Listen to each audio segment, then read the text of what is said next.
Hey, middle schoolers. This is Mrs. David here at GIA. Some of you may know me because I came into your classes and may a substitute when I first started here. You may have a younger brother or sister or a cousin who was in fourth grade last year or this year.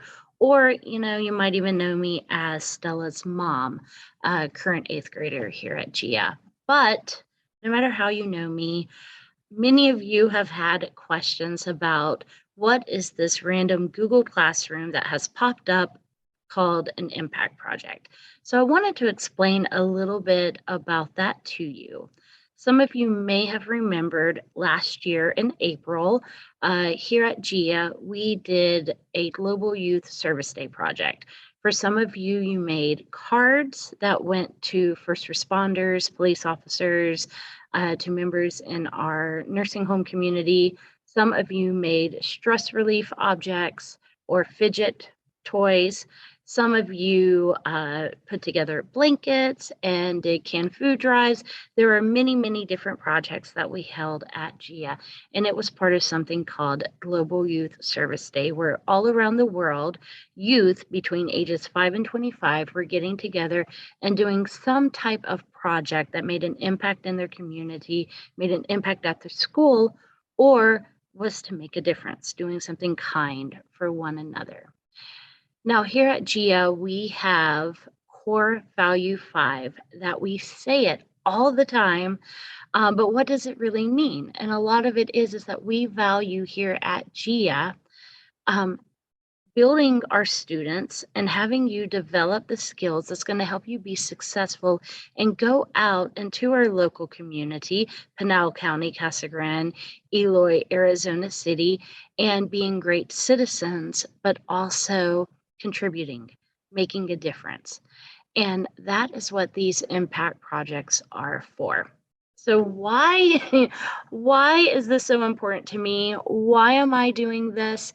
And it's really a passion project of mine, something that I've been doing my whole life. I remember when I was 5 years old, was my first volunteer service project, and that was my grandmother was part of a singing group, and they would go into a nursing home.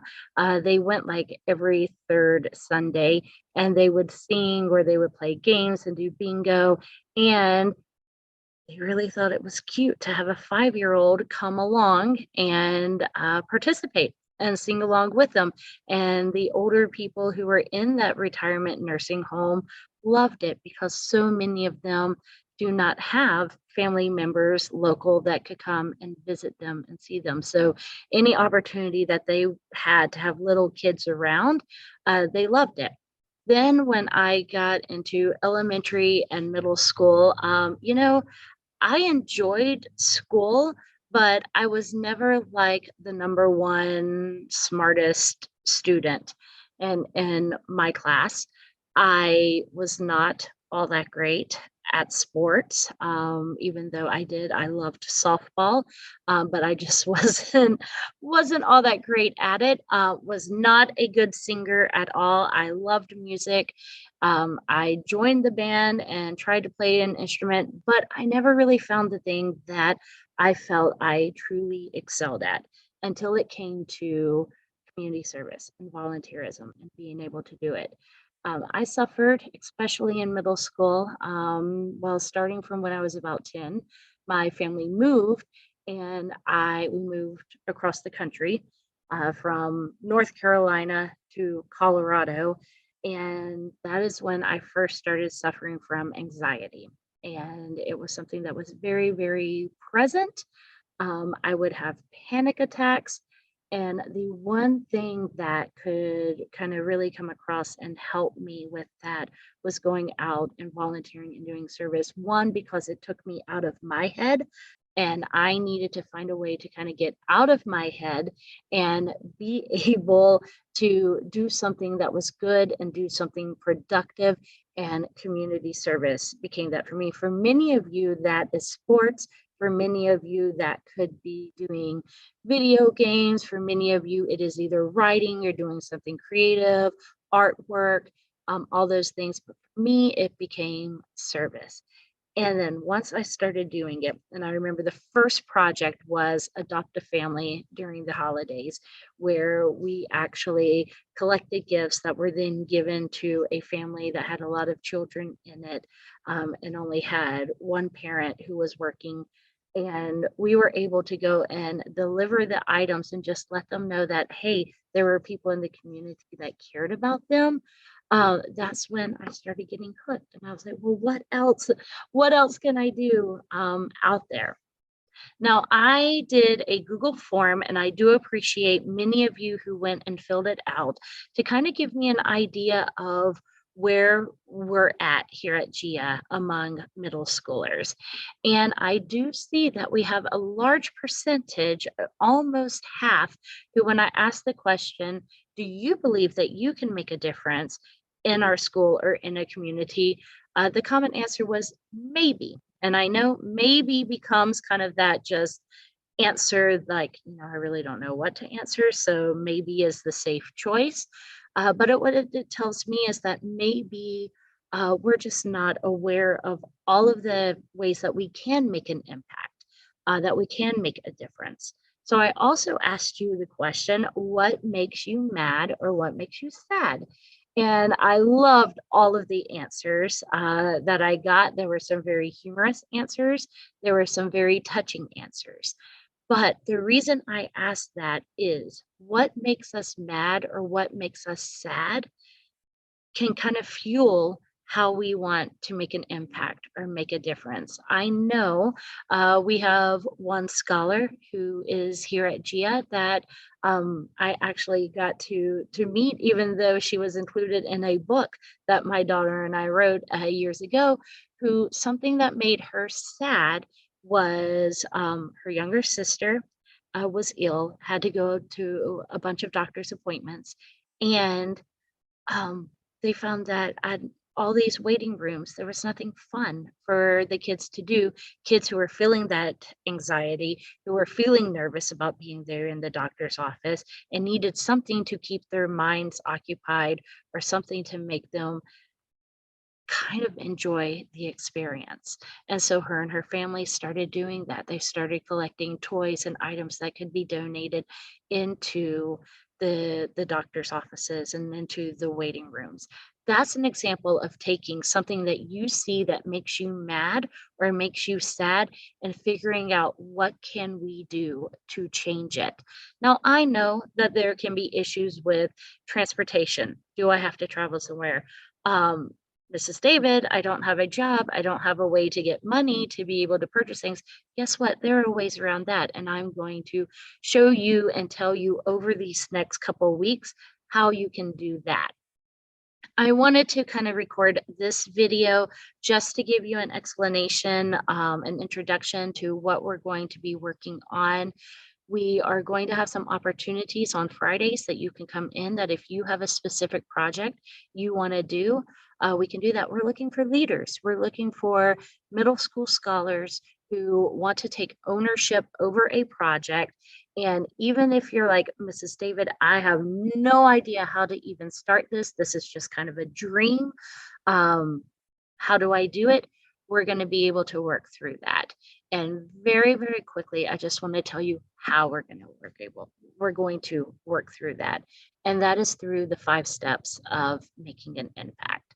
I'll kind of show a little image somewhere on here. But step 1 to doing that is being confident in your vision. That is, you know what it is that you want to do, and you know how to talk about it and get people excited about it. That's the first step. The second step is to build a community or develop partnerships. Yes, one person can make a difference, but the impact can be bigger when you get a group of people who have that same desire to work on that project, whether they want to work with animals or they want to teach kids how to play soccer or they want to I don't know, there's so many things out there. They want to do a food drive or help out at the food bank or provide meals during the summer to kids who are home alone and need meals. There's so many things out there, but you can have a team And you can develop a partnership. That is a partnership out in the community to maybe an organization that's doing something similar that you can provide and can assist. Step 3 is that we actually take action. We figure out, how are we raising money? How do we shop? How do we get the supplies? How do we actually put our project into action? And we're going to do it.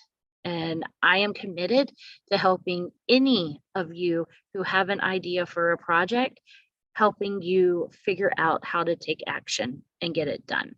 Step 4 is what we call evaluate and learn.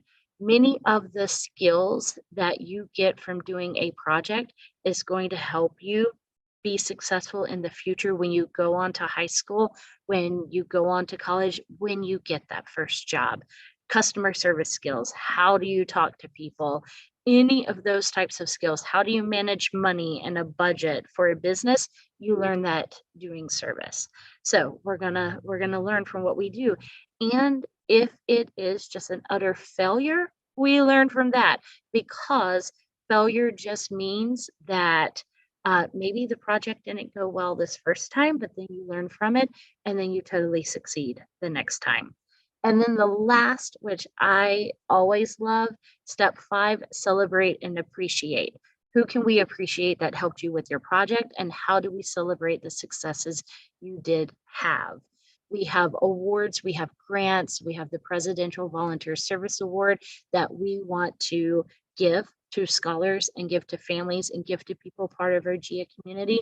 And all of that information will be in your Google Classroom. So that was a lot of information. You probably didn't expect to see my face when you opened up this video, but I wanted to give you an introduction and I wanted to talk you through this and just get ready to get started. My room, just in case you don't know where it is located right next to the NPR, the lunchroom. I have the big world on my wall. Feel free, come by in the mornings.